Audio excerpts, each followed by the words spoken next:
Well, it's May the 23rd, and I've been trying to get videos to my friends David and Sabine and Autumn and Sequoia Tucker. And I've tried all kinds of them, and none of them have managed to get through. And David is really dealing with a huge challenge and diagnosis of a bunch of very painful symptoms. And he's losing control over his body right now.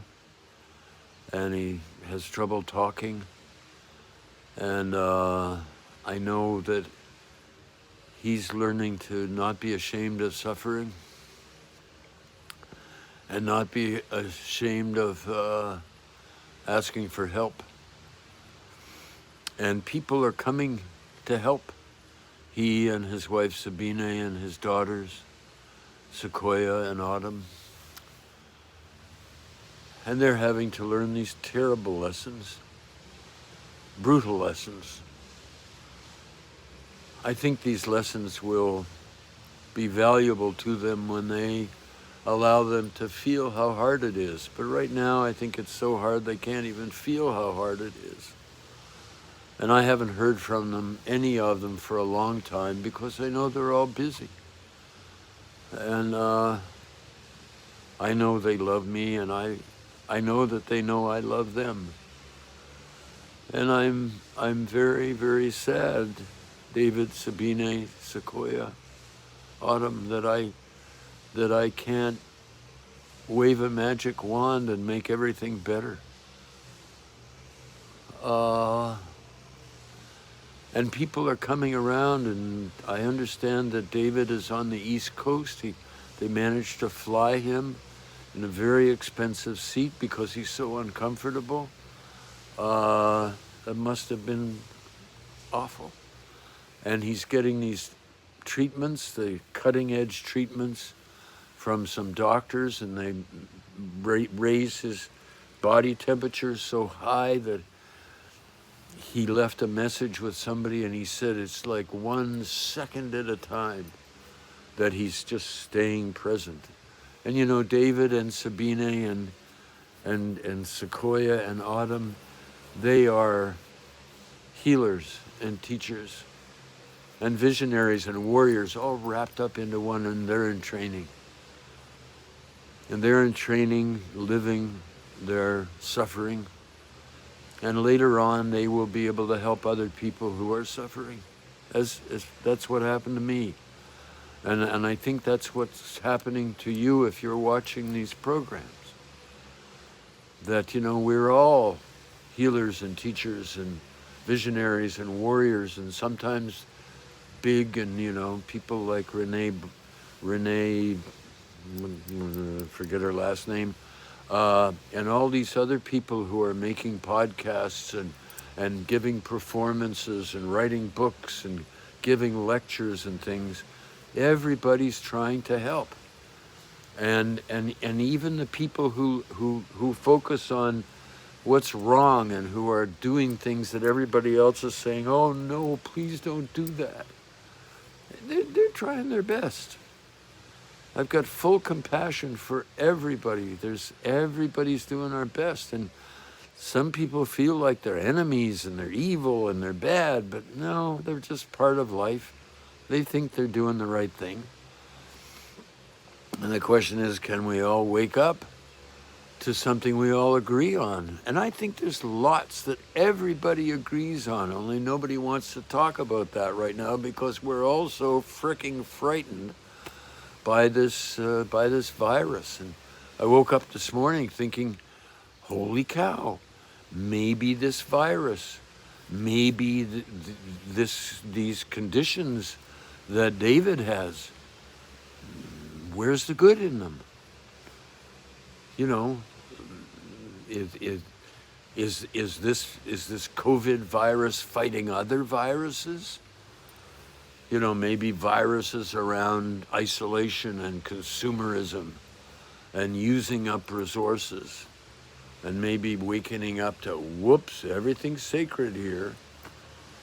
And you know, I just cannot imagine, David, what you are learning and what this is doing to your consciousness. And I know it's affecting all the people around you and that know about your struggle and your bravery and your messed upnesses and all of it. You're teaching all of us. We're learning from you.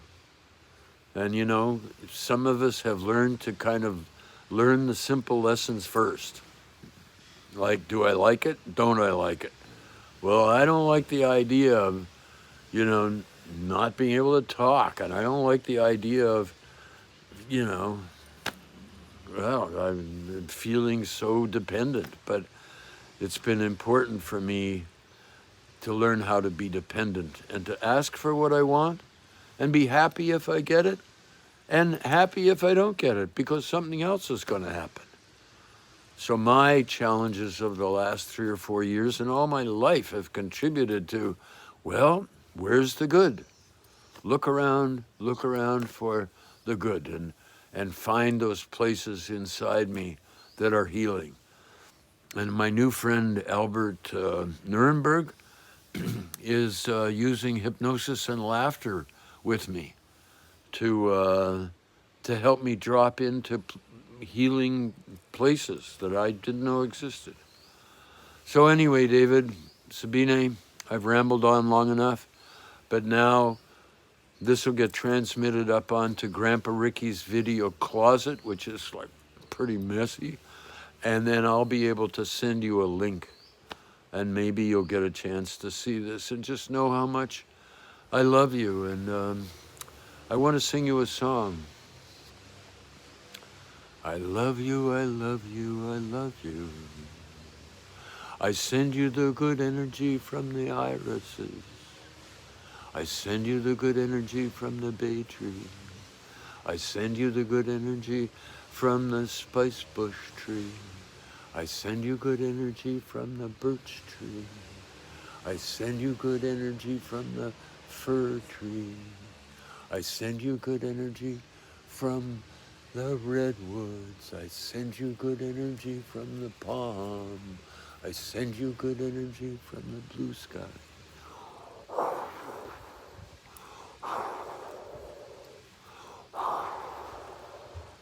And please remember how much you are loved.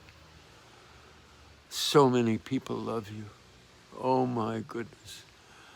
And we love you not because of all the wonderful things you've done and all the people you've helped, but we love you because you're just neat people, because you are yourselves. You are true to yourselves. And I remember being in the jungle with you, Sabine and David, and just how well you looked after me and Jeffrey and Jim and Zen, and I had a great trip. Thank you. It changed my life. So thank you for helping to change my life. Okay. I love you guys. And remember, if you can,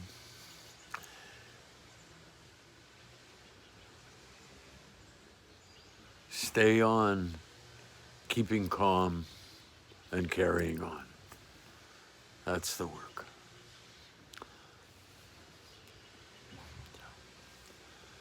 Yeah.